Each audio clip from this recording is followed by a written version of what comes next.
یکم محرم امت مسلمہ کے لیے بہت بڑا دن ہے، بہت بڑا دن. یہ شہادت ہے حضرت عمر فاروق کی رضی اللہ تعالی عنہ. یہاں چھوٹی چھوٹی باتوں پہ گورنمنٹ چھٹی کرتی پھرتی ہے، چھوٹی چھوٹی باتوں. الیکشن ہو گیا تو چھٹی، فلاں جگہ پہ تھوڑا سا کسی نے خبر دے دی کہ کوئی پریشانی ہے تو چھٹی، فلاں جگہ یہ ہو گیا تو چھٹی، یہاں تک کہ فلاں وزیر صاحب فلاں علاقے میں آئیں گے تو سارے علاقے کو چھٹی. اور اب تو اس سے بڑا حال ہونے لگا ہے، اگر جن لوگوں کی سندھ میں حکومت ہے ان کے لیڈر کا دن آیا تو اس دن چھٹی، اور جن کی پنجاب میں حکومت ہے ان کا دن آیا تو چھٹی. ہمارا مطالبہ ہے حکومت پاکستان سے، اگر سر اٹھا کے جینا چاہتے ہو تو یکم محرم کو چھٹی کیا کرو. اگر سر اٹھا کے جینا چاہتے ہو تو یکم محرم کو چھٹی کرو جناب عمر کے دن، اور ملت کے جوانوں کو بتاؤ کہ اگر عزت کی زندگی جینا چاہتے ہو تو اس طرح جیو جس طرح فاروق اعظم جی کے گئے ہیں. عزت اور وقار کی زندگی. جمہوریت حضرت عمر سے سیکھنی پڑے گی، حکومت کرنے کے طریقے حضرت عمر سے. رعایا کو سیکھنا پڑے گا کہ امیر کس طرح بنایا جاتا ہے اور امیر کس طرح کے ہوتے ہیں. یہاں لوگ ہمیں یورپ کی مثالیں دیتے ہیں، لوگ یہاں ہمیں آ کر کے امریکہ کی مثالیں، انہیں کیا پتا حکومت کیا ہوتی ہے. وہ کہتے ہیں جی وہ سائیکل پہ جاتا ہے ان کا حکمران. میں نے کہا وہ سائیکل پہ جاتا ہے؟ میرے عمر فاروق مدینے سے مکے گئے تھے تو پیدل ہی حج کرنے چلے گئے، پیدل ہی. اور جناب عمر فاروق رضی اللہ تعالیٰ عنہ عید کی نماز پڑھانے گئے. عید کی نماز عمر خطبہ عید دینے گئے. اور اس زمانے میں کون سا غریب ہے جو ننگے پاؤں جاتا ہو؟ کون سا غریب ہے جو مسجد ننگے پاؤں جاتا ہو؟ لوگوں نے تو 3 قسم کی چپلیں رکھی ہوئی ہیں. ایک مسجد جانے کی علیحدہ ہے، گھر پہننے کی علیحدہ ہے، شادی بیاہ پہ جانے کی چپل علیحدہ ہے. حضرت عمر فاروق رضی اللہ تعالیٰ عنہ نکلے عید کا خطبہ دینے کے لیے تو بیوی سے کہنے لگے جوتا. اس نے کہا صاحب اتنی دفعہ ٹوٹا ہے اب گانٹھا نہیں جا سکتا، اتنی دفعہ ٹوٹا ہے کہ اب دوبارہ پیمند نہیں لگ سکتے. تو حضرت عمر کہنے لگے چل کوئی حرج نہیں، بغیر جوتے کے ننگے پیر ہی چلتے ہیں، کوئی حرج نہیں. تو کہنے لگے لوگ کیا کہیں گے؟ فرمایا چپ کر. لوگ جس دن عمر نے یہ دیکھ لیا نا لوگ اس کے بارے میں کیا کہتے ہیں، اس دن عمر نہیں رہے گا. تو کہا پھر آپ کا نظریہ کیا ہے؟ فرمایا میرا نظریہ یہ ہے کہ رب رسول میرے بارے میں کیا کہتے ہیں. لوگوں کا کیا ہے؟ لوگ کل کسی کے بارے میں کچھ کہتے ہیں اور پرسوں کچھ کہتے ہیں. میرا نظریہ یہ ہے کہ رب رسول میرے بارے میں ننگے پیر عمر جا رہے ہیں. کون جی؟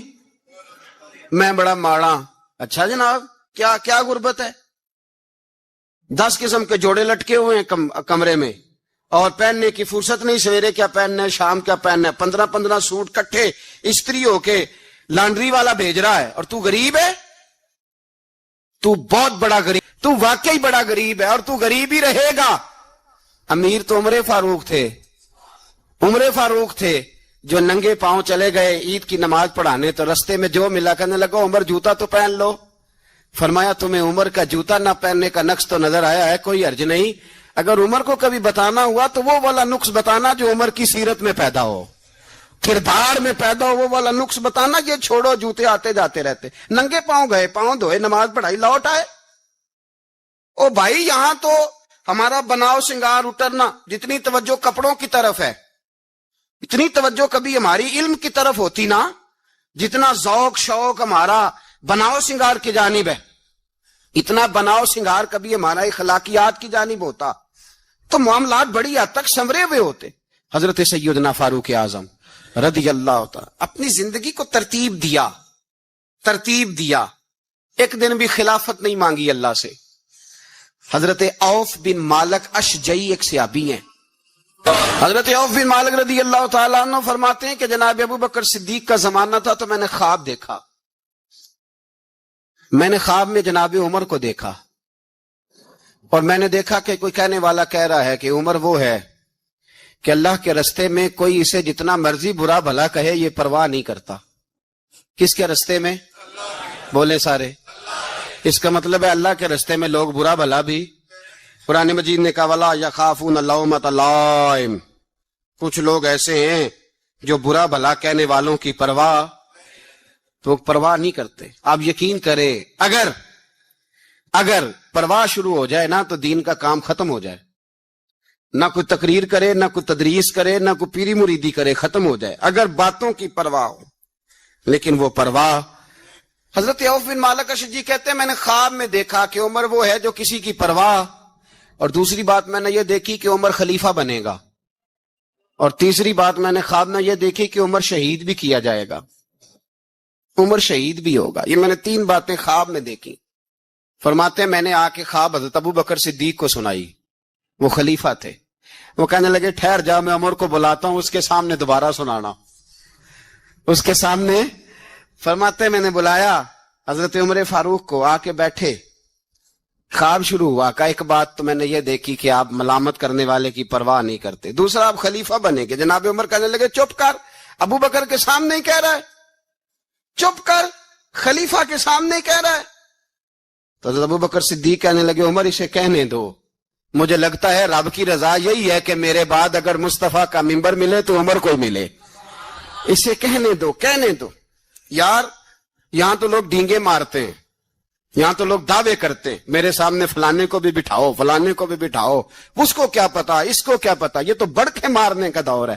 حضرت عمر رضی اللہ تعالیٰ عنہ کو تیسری بات کہی، حضرت عوف بن مالک نے کہا اب شہید کیے جائیں گے، میں نے خواب دیکھی ہے۔ نیک لوگوں کے خواب بڑی تو دلیر، جسے سارا زمانہ دلیر کہہ رہا ہے، وہ اپنے بارے میں کیا کہہ رہے ہیں؟ کہتے ہیں شہید تو دلیر، میں تو کاہل سا آدمی ہوں، سست آدمی ہوں، میں تو اتنا کام ہی نہیں کرتا، تو یہ خواب تو نے جو دیکھا ہے نا پھر سے دیکھنا۔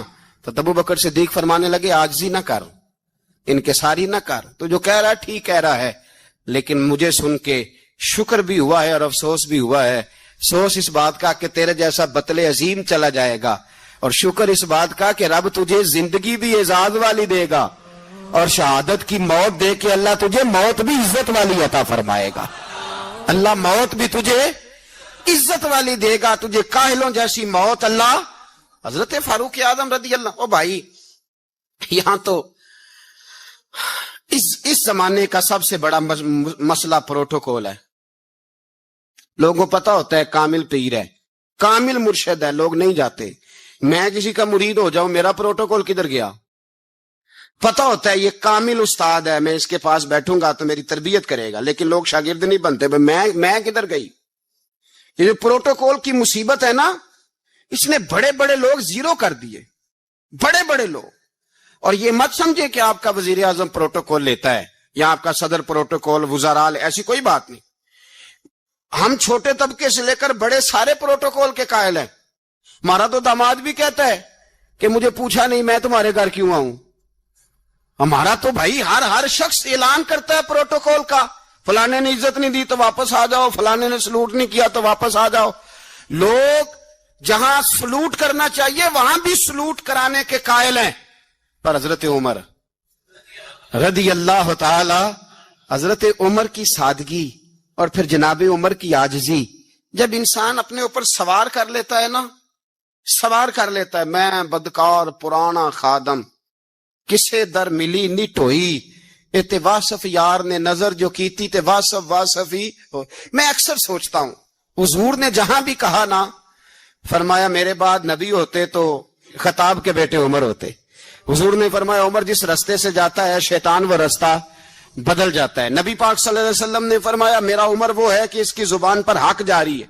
حضور علیہ الصلوۃ والسلام نے فرمایا 950 سال حضرت جبریل میرے عمر کی شان بیان کریں تو ان کی عظمت ختم نہیں ہوتی۔ 950 سال جبریل عظمت بیان کرے تو ختم نہیں ہوتی۔ یہ بات ہے حضرت عمر کی، اور فرمایا عمر ابو بکر کی نیکیوں میں سے ایک نیکی ہے، یہ شان ہے اب عمر فاروق رضی اللہ تعالیٰ عنہ کی۔ حضور نے فرمایا میرے بعد نبی ہوتے تو عمر ہوتے، جس گلی سے عمر آئے شیطان رستہ بدل جائے۔ فاروق کی شان 950 سال بیان ہو تو ختم نہ ہو۔ عمر کی زبان پر اللہ حق بیان کرتا ہے، جو عمر کہتا ہے وہی رب کر دیتا ہے۔ حضور ساری زندگی فضیلتیں بیان کرتے رہے، عمر جواب میں کیا کہتے ہیں؟ کوئی بتائے نا کہ یہ والی حدیثیں کبھی عمر نے بھی روایت کی ہوں کہ حضور نے میرے بارے میں یہ کہا ہے۔ یہ روایتیں وہ روایت نہیں کرتے، ان سے جب لوگ کہتے عمر تیری بڑی بات ہے تو عمر رو پڑتے، کہتے میں تو اونٹ چرانے والے باپ کا بیٹا ہوں، میں تو اونٹ چرانے والے باپ کا بیٹا، اونٹ چرا، اس سے آگے عمر گئے ہی نہیں ساری زندگی، اس سے آگے لفظ ہی نہیں ادا کی۔ اور میں تو بھائی اونٹ چرانے والا، میرا باپ تو اونٹ چرایا کرتا تھا، 10 اونٹ تھے، میری ڈیوٹی ہوتی تھی، سنبھالے نہیں جاتے تھے، ابا ڈنڈوں سے مارتا تھا۔ ساری زندگی عمر حج کرنے گئے، ایک خشک تنا کھجور کا عمر فاروق رضی اللہ تعالیٰ عنہ نے اس کو اپنے کلاوے میں لیا، رونے لگے۔ لوگوں نے کہا عمر کیا ہوا؟ فرمانے لگے یہاں میں اونٹ چرایا کرتا تھا، یہاں میں اونٹ چراتا تھا، 10 اونٹ سنبھالے نہیں جاتے تھے۔ دیکھو رسول اللہ کی شان، آج ساری امت چلانے کا طریقہ عطا فرما دیا ہے، ساری نظریے سے پیار۔ یار پیسہ کس کو برا لگتا ہے؟ آپ جس آدمی کی 50 کروڑ کی پراپرٹی ہے اس کو پوچھیں سب سے غریب، آپ کو وہی نظر آئے گا، وہ کہے گا میں ٹائٹ ہوں۔ حالات بڑے، میں کئی باری پوچھے انہوں نے، میں کہتا ترجمہ بھی 10 چھڑوں کی، ہمیں تو سمجھ نہیں آتی، اور ٹائٹ حالات کون سے ہوتے ہیں جی؟ جس آدمی کا کروڑوں میں کاروبار ہے نا، اس کو آپ چھیڑے وہ رونے لگ جائے گا، رونے۔ تو کئی میں نے ایسے دیکھے ہیں کرائے کا مکان ہے، ان سے پوچھیں صاحب کیا حال ہے، تو کہتے ہیں جتنی اللہ نے شان والی زندگی ہمیں عطا کی ہے کسی کو نہیں دی ہوئی۔ اس کا مطلب ہے خوشی بھی یہی ہے اور غم بھی یہی ہے، اندر سے خوشی ہے، اندر سے ہی۔ تُنے اگر راضی رہنا ہے تو ادھر سے رہنا ہے، ناراض رہنا ہے تو بس اپنے آپ کو خوش رکھے گا تو ہو جائے گا۔ سارے صحابہ مل کے آئے، کہنے لگے عمر فاروق سے کہنا ہے نبی پاک کے زمانے میں تو ظاہراً غربت تھی، ابو بکر کے دور میں بھی غربت تھی، اب تو بڑا مال ہے، عمر سے سفارش کرو کہ عمر نیا کرتا پہنا کرے۔ ملکوں کے سفیر آتے، عمر وہی پھٹی پرانی چادر اوڑھ کے اور وہی کئی جگہ پہ پیوند لگے سوٹ پہن کے سفیروں کے سامنے بیٹھ جاتا ہے۔ عمر کو مشورہ دو، طے ہو گئی بات۔ سب نے جب مشورہ دے لیا تو سارے کہنے لگے یہ بتاؤ شیر کی مونچھ کو ہاتھ کون لگائے گا؟ کہنا کس نے ہے؟ بندہ بھی تو ڈھونڈو نا۔ نے کہا جناب میرا یہ خیال ہے کہ مولا علی شیر خدا کہیں گے، کیونکہ جس شخص کی عمر کو سب سے زیادہ حیا کرتے دیکھا وہ شیر خدا مولا علی ہے، رضی اللہ تعالی علی کہیں گے۔ اس لیے کہ جناب علی تو کئی دفعہ جب گفتگو کرتے تھے تو حضرت عمر چپ کر جاتے تھے اور فرماتے تھے علی نہ ہوتا تو میں ہلاک ہو جاتا۔ تو کہا جناب ان سے کہیں کہ زیادہ نہیں، ایک کرتا نیا پہن لے، سفیر آتے ہیں وزیر آتے ہیں تو ایک کرتا نیا پہن لے۔ حضرت علی کو بلایا، آپ فرمانے لگے کوئی اور بات ہوتی تو میں کہہ دیتا، یہ والی میں نہیں کہہ سکتا، کوئی اور ہوتی تو میں عمر کو کئی دفعہ کہہ دیتا ہوں، جلال میں بھی تو سن، یہ والی میں نہیں کہہ سکتا، میں تمہیں ایک مشورہ دیتا ہوں۔ کہا وہ کیا؟ کہنے لگے سید عائشہ صدیقہ سے کہو، وہ مومنوں کی ماں ہیں، عمر ٹالے گا نہیں۔ اماں جی سے جا کے کہا اماں جی نیا کرتا عمر سے کہیں پہن لیں، وزیر آتے ہیں بڑے بڑے لوگ تو چلو کوئی حرج نہیں۔ اماں جی نے کہا اچھا کوئی بات نہیں میں بلا لیتی ہوں۔ جناب عائشہ نے پیغام بھیجا، جب خادم نے کہا نا مصطفیٰ کے گھر سے پیغام آیا ہے تو 20 لوگ بیٹھے تھے، عمر کانپتے ہوئے اٹھے، کانپتے دوڑے۔ حضرت عائشہ پردے میں تھی تو فرماتی ہیں عمر اتحیات کی حالت میں بیٹھ گئے۔ کہا اماں جی دیر تو نہیں ہو گئی مجھے آنے میں؟ کہا نہیں ٹائم پہ آ گئے ہو، کس لیے بلایا تھا؟ کہا عمر دیکھو غربت کے معاملات اور ہوتے ہیں، جب اللہ آسانی دے تو کوئی چیز استعمال کرنا حرام نہیں ہوتی، اگر حرام ہے تو بتاؤ۔ کہا نہیں اماں جی حلال ہی ہے۔ تو فرمایا پھر اتنے سفیر آتے ہیں مشیر آتے ہیں، اب تو مال غنیمت بڑا آتا ہے، ڈھیر لگ جاتے ہیں مسجد میں، تو چل ایک نیا کرتا تم بھی پہن لیا کرو، اور آپ نیا کرتا پہنو گے تو دھاک بیٹھے گی غیروں پر۔ تو صحابہ کا مشورہ ہے کہ آپ نیا لباس پہنے۔ اماں جی کہتی ہے میں نے حکم دیا تو عمر چپ کر گئے، گردن جھک گئی۔ تھوڑی دیر کے بعد سیدنا عمر فاروق نے سر اٹھایا تو داڑھی پہ آنسو گر رہے تھے، رو پڑے، کہنے لگے پاک محبوب کی پاک بیوی جیسے حکم کرتی ہو میں حاضر ہوں، پر مجھے وہ والا لباس پہنانا جو میرے مصطفیٰ نے پسند فرمایا ہے، اگر یہ رنگ رسول پاک کا ہے تو میں حاضر ہوں، اور اگر نبی پاک کا نہیں تو پھر جیسے آپ حکم کریں۔ جناب عائشہ کہتے ہیں عمر روئے تو میں زیادہ روئی، میرا پلو بھیگ گیا آنسوؤں سے۔ میں نے کہا عمر آپ جائیے۔ عمر یوں نکلے تو جو صحابہ کھڑے تھے وہ کونے میں تھے، سارے آ گئے۔ کہا اماں جی کیا بناؤ؟ فرمایا بھائی تم سب جو باتیں کہتے ہو وہ اپنی جگہ ٹھیک ہیں، Don't forget, پر عمر جو بات کرتا ہے وہ سب سے زیادہ ٹھیک ہے. عمر جس پہلو پر بات کرتا ہے وہ یار ایسی عاجزی، ایسا رنگ، ایسا انداز، ایسا طرز حیات، ایسی زندگی. اولاد کے معاملے میں لوگ بزدل ہو جاتے ہیں، بزدل.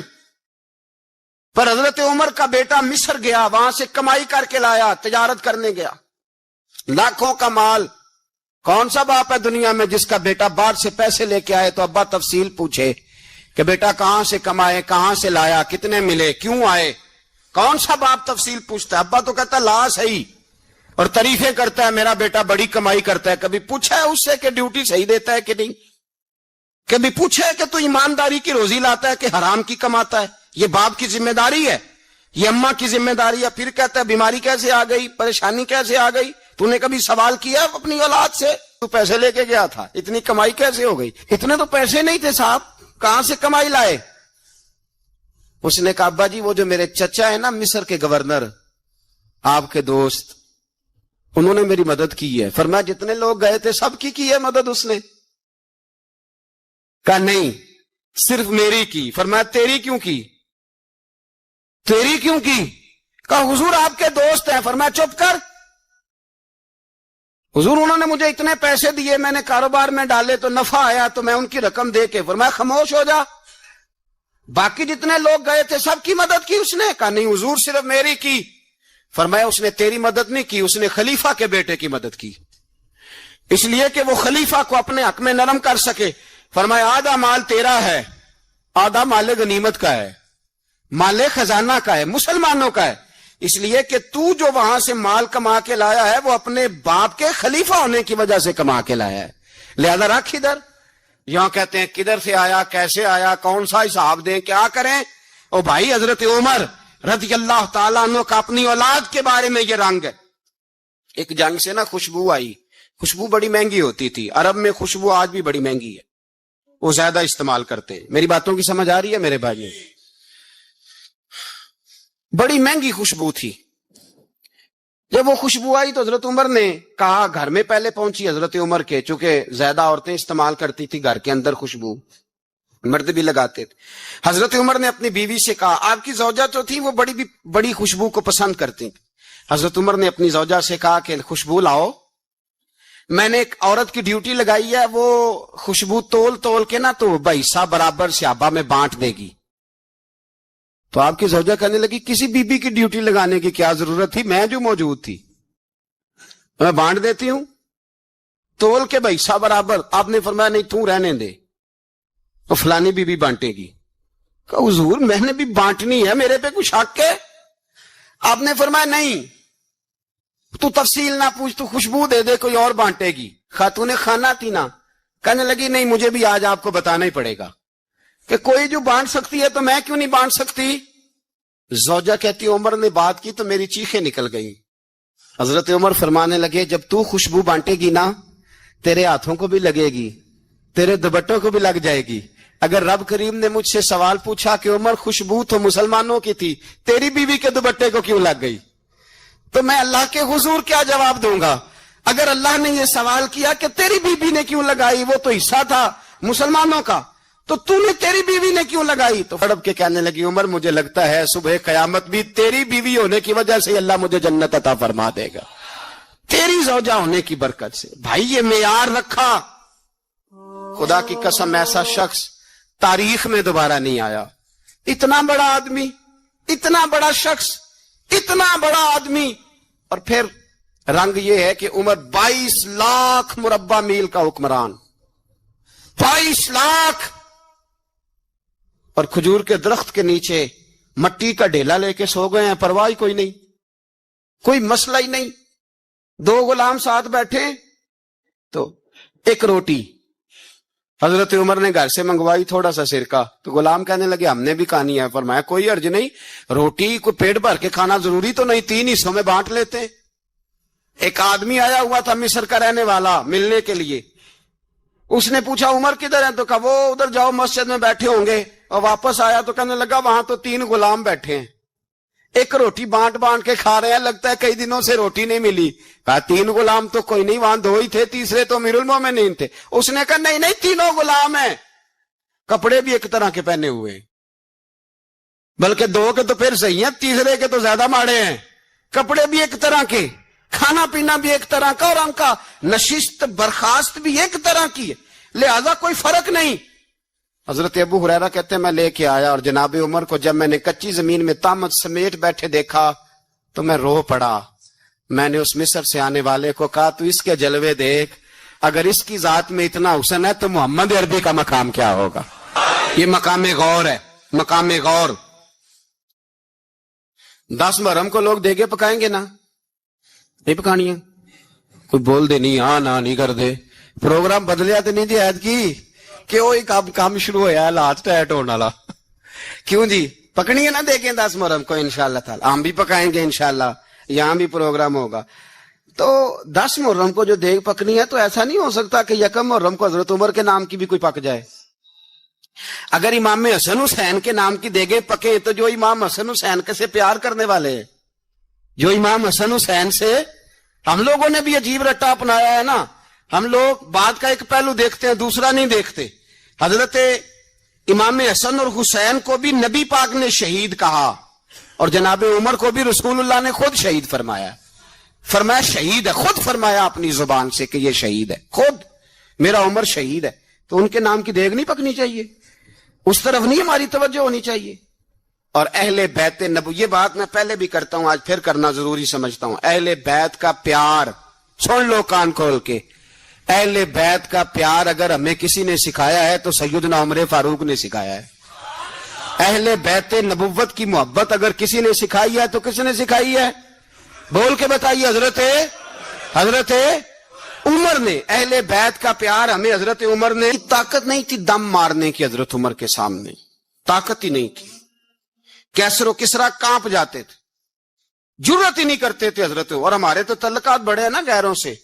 حضرت ابو موسیٰ اشعری رضی اللہ تعالیٰ عنہ فرماتے ہیں میرا منشی سائی تھا, وہ کاتب کہتے تھے وہ لوگ, میرا حساب کتاب عیسائی تھا. تو فرماتے ہیں ایک دن میں نے وہ سارا حساب کتاب لین دین کے حضرت عمر کو دکھائے تو فرمانے لگے جس نے لکھے ہیں اس کو بلاؤ. کہنے لگے حضور مسجد نہیں آ سکتا. کیوں نہیں آ سکتا؟ کہنے لگے وہ عیسائی ہے. کہتے ہیں حضرت عمر جلال میں آ گئے. آپ فرمانے لگے جنہیں رب دور کرتا ہے تم کیوں قریب کرتے ہو؟ جنہیں اللہ دور کرتا ہے. فرمایا تم غیروں کو اگر عہدے دو گے تو اپنوں کا کیا بنے گا؟ صبح طیبہ میں ہوئی بٹتا ہے باڑا نور کا, صبح طیبہ میں ہوئی بٹتا ہے باڑا نور کا, صدقہ لینے نور کا آیا ہے تارا نور کا, صدقہ لینے نور کا آیا ہے تارا نور کا. اللہ اللہ اللہ اللہ اللہ اللہ اللہ اللہ اللہ اللہ اللہ. باغ طیبہ میں سہانا پھول پھولا نور کا, باغ طیبہ میں سہانا پھول پھولا نور کا, باغ طیبہ میں سہانا. اگر تم غیروں کو عہدہ دو گے تو اپنوں کا, یہ سوچ ہے جو آج برما کے مسلمانوں کے لیے بھی ضروری ہے. کہا اگر تم غیروں کو عہدہ دو گے تو اپنوں کا. ہم نے غیروں کو عہدے دیے تو دیکھا نا اپنے کس طرح کاٹے جا رہے ہیں. غیروں کو جو عہدے دے دیے جرانے سارے غیروں سے, روز دعویٰ ہوتا ہے چین ہمارا سجن ہے, چین ہمارا دوست ہے. او بھائی دوست ہے تو اس سے کہو نا کہ برما تو تمہاری ایک چھوٹی سی ریاست ہے, چین کے بغیر تو وہ سانس بھی نہیں لے سکتا. اس کو کہو نا اس حکومت پہ دباؤ ڈالے. لیکن ہم لوگوں نے غیروں کو عہدے دیے تو اپنے پس گئے. حضرت عمر کہتے تھے ذمی کا ہم ادب کریں گے, ذمی کافر کا ہم, ایسا کافر جو مسلمان ریاست کو قبول کرے, بدامنی نہ پھیلائے. ایک آدمی کو آپ نے دیکھا آنکھوں سے نابینا ہے اور بھیک مانگ رہا ہے, تو حضرت عمر کو نظر آ گیا. فرمایا کون ہو؟ اس نے کہا میں یہودی ہوں. فرمایا بھیک کیوں مانگتے ہو؟ کہا جب تک تندرست تھا مسلمانوں کو جزیہ دیتا تھا، بوڑھا ہو گیا ہوں کیا کروں؟ حضرت عمر نے گھوڑے کی پشت پہ بٹھایا، کافر کو گھوڑے کی پشت پہ بٹھایا اور بٹھا کے مدینے لائے۔ حضرت علی شیر خدا وزیر خزانہ تھے، فرمایا علی اس کا وظیفہ جاری کرو۔ کہا یہ کون ہے؟ فرمایا یہ وظیفہ لگا رہا تھا اور وہ میرے نبی کا کلمہ پڑھ رہا تھا، وہ رسول اللہ کا کلمہ پڑھ رہا تھا۔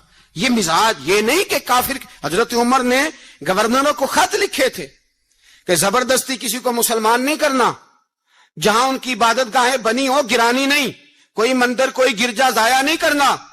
اسلام سب کو جینے کا موقع دیتا ہے، پر بے ایمانو ظالموں بدذاتو تمہیں یہ کہتا ہے کہ ہم تمہیں جینے کا موقع دیتے، تم بھی مسلمانوں کو جینے کا موقع دو۔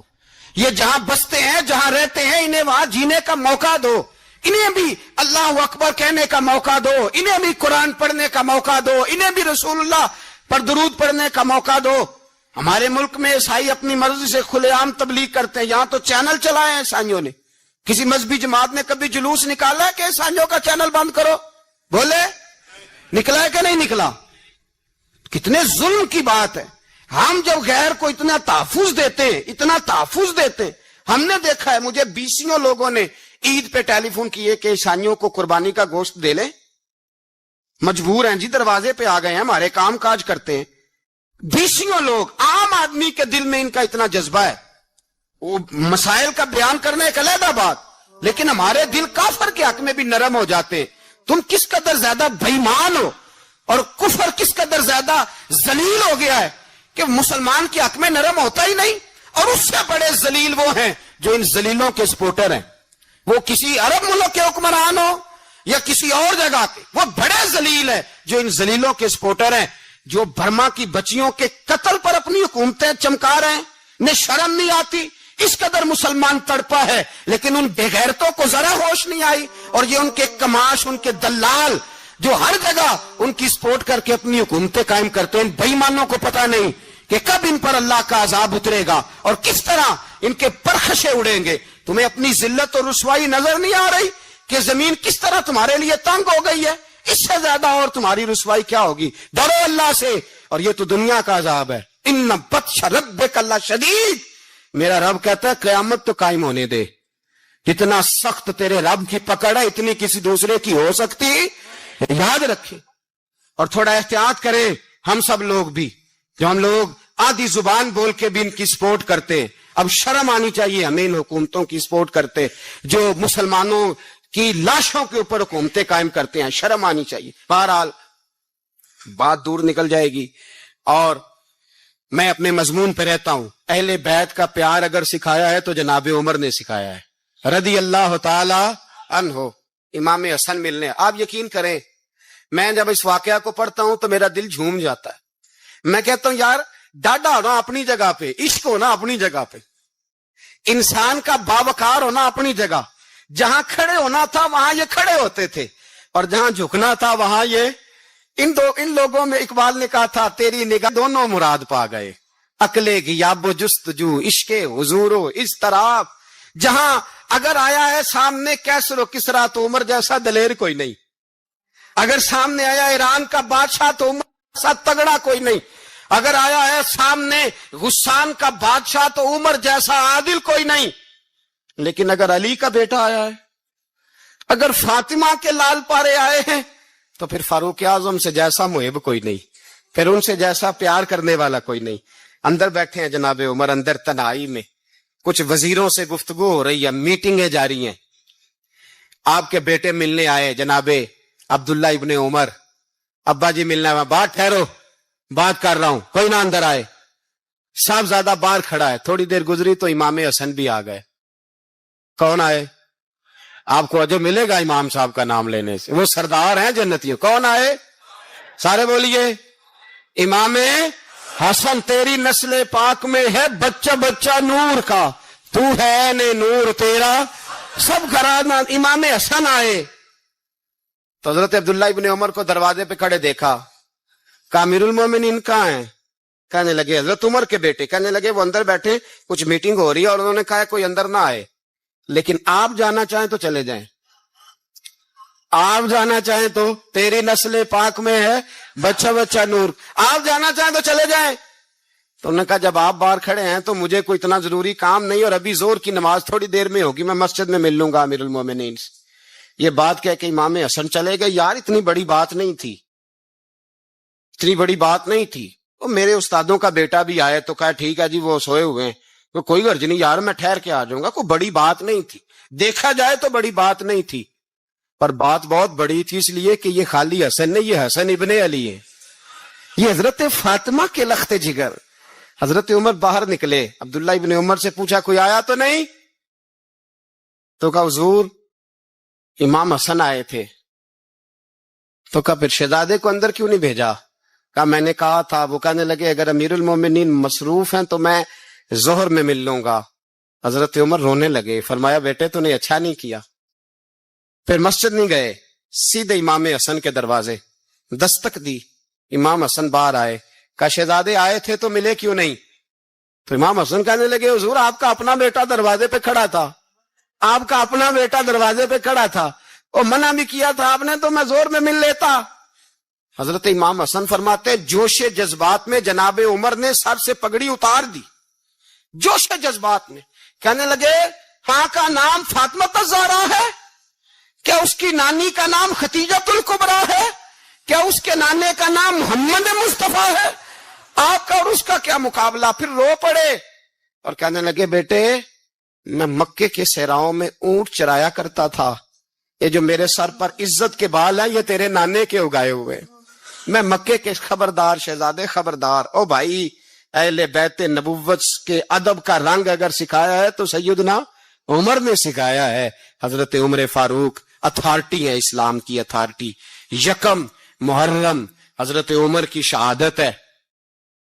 یہودی بول اٹھا، کافر بول اٹھا، اگر 6 مہینے عمر دنیا میں اور رہتے تو دنیا میں کوئی کافر موجود نہ ہوتا، 6 مہینے۔ اور جب اس بطل جلیل کا جنازہ اٹھا، اللہ بخاری پڑھیے نا، اللہم ارزقنا شہادت فی سبیلک، اللہ بسترے کی موت نہ دینا، شہادت کی دینا۔ عمر شہید ہوئے، مسجد نبوی میں نماز پڑھاتے، اور جب جنازہ اٹھا تو مدینے کا پھر پیچھے جو دلیر بچے وہ مولا علی تھے، مولا علی۔ جناب عمر کا جنازہ اٹھا تو سب سے پہلی ہائے جو نکلی وہ حضرت علی کی زبان سے نکلی، اور حضرت علی کی ساری داڑھی آنسوؤں سے بھر گئی۔ لوگوں نے کہا کہ علی کیا ہوا؟ فرمانے لگے تم دیکھ نہیں رہے جنازہ کس کا اٹھا ہے، پلٹ کے دیکھو تو صحیح، تم پتہ نہیں یہ کون گیا ہے؟ کہ حضور کیا ہوا؟ آپ فرمانے لگے عمر اس طرح کے کام کر کے گیا ہے، اب ان کے رستوں پہ کون چلے گا؟ کون اس کے جگر راہ وفا میں؟ میں نقش ایسے چھوڑ آیا ہوں، میں جس منزل سے گزرا ہوں وہ اب تک یاد کرتی ہے۔ حضرت علی حضرت عمر کے جنازے پہ کھڑے ہو کے کہتے ہیں اللہ مجھے اس طرح کے عمل کرنے کی توفیق دے جس طرح کی عمر کر کے گیا۔ میرے بھائی بطل عزیز، بطل حریت حضرت عمر رضی اللہ تعالیٰ عنہ جو اپنی زندگی انقلاب والی گزار کے گئے۔ عمر جب دنیا سے گئے تو 80 دینار کا قرضہ تھا، 22 لاکھ مربع میل کا حکمران، اور اپنے بیٹے سے کہنے لگے بیٹے کوشش کرنا تیرے خاندان والے مل کے میرا قرضہ اتار دے، میری قبر پہ بوجھ نہ رہے، اور اگر خاندان والے مدد نہ کریں تو میرے دوستوں سے بات کرنا، وہ مدد نہ کریں تو پھر علی سے بات کرنا۔ ان کا پیار آپس میں اتنا، اور تو اختلاف ثابت کر رہا۔ 80 دینار کا قرضہ چھوڑ کر حضرت عمر دنیا سے گئے، اور جاتی دفعہ کہہ گئے میرے بعد میرے بچوں کو حکومت کے مشورے میں بھی شامل نہ کرنا، حکومت کے مشورے میں بھی میری اولاد شامل نہ ہو۔ اتنا بڑا شخص اتنا بڑا رنگ دے کے یکم محرم کو جب عمر فاروق کا وصال ہوا تو بیٹے سے کہنے لگے اماں عائشہ سے جا کے کہو میرا بھی نبی پاک کے روزے میں دفن ہونے کو دل کرتا ہے۔ ایک قبر کی جگہ ہے اماں جی نے اپنے لیے رکھی ہے، بخاری ہے بخاری۔ حضرت عائشہ کے پاس صاحبزادے گئے، کہنے لگے اماں جی عمر کو زخم لگ گیا ہے، حالت بڑی پریشانی والی ہے۔ وہ کہتے ہیں تمام تعریفیں اس رب کے لیے تمام جہانوں کو پالنے والا ہے، بڑا مہربان ہے، نہایت رحم کرنے والا ہے، مالک یوم الدین، قیامت کے دن کا پھر کہا ایاک نعبد و ایاک نستعین، اے اللہ ہم تیری ہی عبادت کرتے ہیں اور تجھی سے مدد مانگتے ہیں۔ کیا مدد مانگتے ہیں؟ تفسیری ترجمہ دیکھیے، علماء تفسیر نے لکھا معنی یہ ہے کہ تجھی سے مدد مانگتے، کیا؟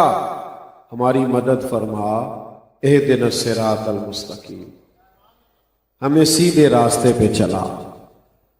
کون سا سیدھا راستہ؟ ہاں تو ہر بندے نے اپنا اپنا سیدھا راستہ بنایا ہوا ہے۔ کوئی کہتا ہے میرا راستہ سیدھا، کوئی کہتا ہے میرا راستہ سیدھا، کوئی کہتا ہے میرا راستہ سیدھا۔ فرمایا دعا مانگو، یا اللہ ہمیں سیدھے راستے پہ چلا، پر صراط الذین انعمت علیہم، ہمیں ان بندوں کے راستے پہ چلا جن پر تو نے انعام فرمایا ہے۔ میری طرف دیکھیے گا، بندوں کا راستہ مانگنا ہے اللہ سے، بندوں کا راستہ، وہ بندے جن پر اللہ نے انعام، غیر المغضوب علیہم ولا الضالین، ان کے راستے پہ نہ چلانا جن پر تیرا غضب ہوا یا وہ جو گمراہ ہو گئے، جو تیرے انعام یافتہ بندے نہیں، انعام یافتہ، ادھر دیکھو بھائی میری طرف، انعام یافتہ بندے نہیں جو تیرے مالک ان کے راستے پہ چلا۔ کون انعام یافتہ؟ انعم اللہ علیہم من النبیین والصدیقین والشہداء والصالحین۔ یا اللہ نبیوں کے راستے پہ چلا، صدیقوں کے راستے پہ چلا، نبوت کے بعد درجہ ہی صدیقیت کا ہے، نبیوں کے راستے پہ چلا، صدیقوں کے راستے پہ چلا، شہیدوں کے راستے پہ چلا اور صالحین کے راستے پہ چلا۔ میں آپ کی خدمت میں ایک بات عرض کروں، کچھ لوگ نا ایک بڑا مکروہ دھندا کرتے، بڑا مکروہ سا، وہ کہتے ہیں شاید اس امت میں صحابہ کے بعد کوئی ولی رہا ہی نہیں، تابعین کے بعد کوئی ولی رہا نہیں، فلاں کے بعد کوئی ولی رہا نہیں۔ مجھے بتائیے کیا امت میں ہمیشہ سچے لوگ نہیں رہے، شہید نہیں رہے، صالحین نہیں رہے؟ ہر دور میں رہے، ہمیشہ رہے اور ہمیشہ رہیں گے۔ ان لوگوں کے راستے پہ چلا جن پر تو نے انعام فرمایا، ان لوگوں کے راستے پہ چلا۔ کچھ لوگ ایسے ہوتے ہیں جو اپنا راستہ ذرا ہٹ کے بنانا چاہتے ہیں۔ امت کی نا پوری ایک تاریخ ہے، ایک تسلسل ہے۔ نبی کریم صلی اللہ تعالی علیہ وسلم کے تربیت یافتہ صحابہ کرام علیہم رضوان کی ایک پوری تاریخ، پھر ان سے تربیت پانے والے تابعین، ان کی پوری ایک تاریخ ہے، پھر اولیاء ہیں، آئمہ ہیں اور محدثین ہیں اور مفسرین ہیں، آئمہ مجتہدین ہیں، ان کی پوری ایک تاریخ ہے۔ ہم بزرگان دین نے ہمیشہ دین کی صحیح تشریح لوگوں کے سامنے بیان کی، دین پر عمل کیا اور صحیح دین انہوں نے لوگوں تک پہنچایا۔ بیٹا چھوڑ دو، میری طرف دیکھو۔ ہمیشہ یہ ہوتا ہے کہ جب کسی قوم کو ٹارگٹ کرنا ہو نا، ایک اصول ہے، کسی قوم کو ٹارگٹ کرنا ہو تو لوگ قوم کے لیڈر کو ٹارگٹ کرتے ہیں، یہ مزاج ہے۔ تو جب بھی لوگوں نے دین کو ٹارگٹ کرنا ہو تو ڈائریکٹ دین کو ٹارگٹ نہیں کر سکتے، وہ دینداروں کو ٹارگٹ کرتے ہیں، اولیاء اللہ کو ٹارگٹ کرتے ہیں، بزرگان دین پر حملہ آور ہوتے ہیں۔ اس لیے کہ جب راوی مشکوک ہو جائے تو پھر روایت بھی مسئلہ بنا دیتی ہے۔ کوشش کی جاتی ہے کہ جو لوگ دین لے کے آئے تھے انہیں مشکوک کر دو، تاکہ ان کی ساری تعلیمات اور ان کا لایا ہوا پیغام بھی معاذ اللہ ثم معاذ اللہ درست نہ رہے۔ نیک اور صالح لوگوں کے راستے پہ چلنا، اچھے لوگوں کے طریقوں پہ عمل کرنا، اپنے بزرگوں کی نیک روایات کو جاری رکھنا، اور رب کریم کے وہ نیک بندے جنہوں نے پریکٹیکل کر کے دکھایا، دین پر عمل کر کے دکھایا، شب و روز جن کی زندگیاں دین کے مطابق گزرتی تھی، ان لوگوں کے راستے پہ چلنا، یہی تو اصل کمال ہے۔ یہی تو اصل بات ہے. مجھے بتائیے نا کہ نبی پاک صلی اللہ تعالی علیہ وسلم نے خود تعریف بیان کی. فرمایا عبداللہ ابن مسعود قرآن مجید اسی طرح پڑھتے ہیں جس طرح نازل ہوا تھا. حضور اپنے ایک صحابی کی تعریف کر رہے ہیں کہ ان سے قرآن مجید سیکھو، یہ اسی طرح پڑھتے ہیں جس طرح جبریل امین علیہ السلام لے کے آئے. کیوں؟ حضور علیہ السلام نے کیوں امت کو کہا کہ ان جیسا قرآن مجید پڑھو؟ اس لیے کہ حضور بتاتے ہیں یہ ایک تسلسل ہے، میرے بعد بھی ایک روایت ہے، اگر تم نے میرے ظاہری پردے کے بعد بھی کسی سے سیکھنا ہو تو اس بندے سے قرآن مجید سیکھنا. نبی پاک صلی اللہ تعالی علیہ وآلہ وسلم نے فرمایا میرے طریقے پہ بھی عمل کرنا اور میرے خلفائے راشدین کے طریقے پہ بھی عمل کرنا. حضور نے توجہ دلائی کہ یہ جو بندے ہیں نا عمل کرنے والے خلفائے راشدین، ان کے طریقے پہ چلیں. پھر نبی پاک نے ہماری توجہ دلائی. حضور فرمانے لگے صرف خلفائے راشدین کی بات نہیں، الصحابہ النجوم، میرے تمام صحابہ ہی ستارے. تم جس کی بھی پیروی کرو گے اللہ تمہیں نجات عطا فرمائے گا، ہدایت عطا کرے گا. تو سمجھنے کی اور غور کرنے کی بات یہ ہے کہ حضور علیہ السلام نے بھی ہمیں بعض لوگوں کے طریقوں پر چلنے کا فرمایا. قرآن مجید نے جگہ جگہ کہا کہ اگر تمہیں علم نہ ہو فاسألوا اہل ذکر، اہل ذکر سے پوچھ لو، ان کنتم لا تعلمون، اگر تمہیں علم نہ ہو عالم سے پوچھ لو. اچھے لوگوں کی سنگت میں جاؤ، صحبت میں بیٹھو، دین حاصل کرو. اور پھر حضور علیہ السلام نے یہ جو ہمیں لوگوں کو اور علماء اور مشائخ اور بزرگان دین کے پاس بیٹھنے کی تلقین فرمائی، اس کو کبھی آپ بنظر غائب دیکھیں کہ حضور نے ایک بلند مقام کر کے کچھ لوگوں کا بیان کیا. میری طرف دیکھ رہے ہیں نا آپ؟ حضور فرمانے لگے ناز کرنا ہوا نا کبھی رشک کرنا ہوا تو دو لوگوں پہ کرنا. لوگ ناز کرتے ہیں نا فلانا کتنا پیارا لگ رہا ہے، فلانا کتنا خوش نصیب ہے، فلاں کے پاس رزق حلال کتنا وسیع ہے، فلاں کے پاس اچھی شہرت کتنی زیادہ ہے. مختلف زاویوں سے لوگ مختلف لوگوں پر رشک کرتے ہیں. تو حضور فرمانے لگے کبھی تم نے ناز کرنا ہوا تو دو لوگوں پہ کرنا. یا رسول اللہ آپ بھی ناز کرنے کا فرما رہے ہیں؟ فرمایا دو لوگوں پہ ناز کر لینا. یا رسول اللہ صلی اللہ علیہ وسلم کس پر؟ فرمایا ایک وہ شخص جسے اللہ نے رزق دیا ہو، صبح بھی اللہ کے رستے میں خیرات کرتا ہو، شام بھی رب کے رستے میں سخاوت کرتا ہو. اور دوسرا فرمایا جسے اللہ تعالیٰ نے قرآن اور حدیث کا علم دیا ہو، وہ صبح بھی لوگوں کو دین بتاتا ہو، شام بھی لوگوں کو دین بتاتا ہو. ان پر ناز کرو، یہ لوگ قابل رشک ہیں. ان لوگوں کے بارے میں تم کہہ سکتے ہو کہ کیا بات ہے تمہاری. تو بھائی حضور تو ہماری توجہ دلا رہے ہیں کہ جو دیندار ہوں ان پہ ناز کرنا، جو اہل علم ہوں ان پر ناز کرنا. حضور علیہ السلام نے متعدد مقامات پر توجہ دلائی کہ علماء کے پاس بیٹھو، علماء کی صحبت اختیار کرو، صالحین کے پاس بیٹھو، نیک لوگوں کے پاس بیٹھا کرو، نیک لوگوں کی ملاقات کو جایا کرو، نیک لوگوں کے ساتھ وابستگی اختیار کرو.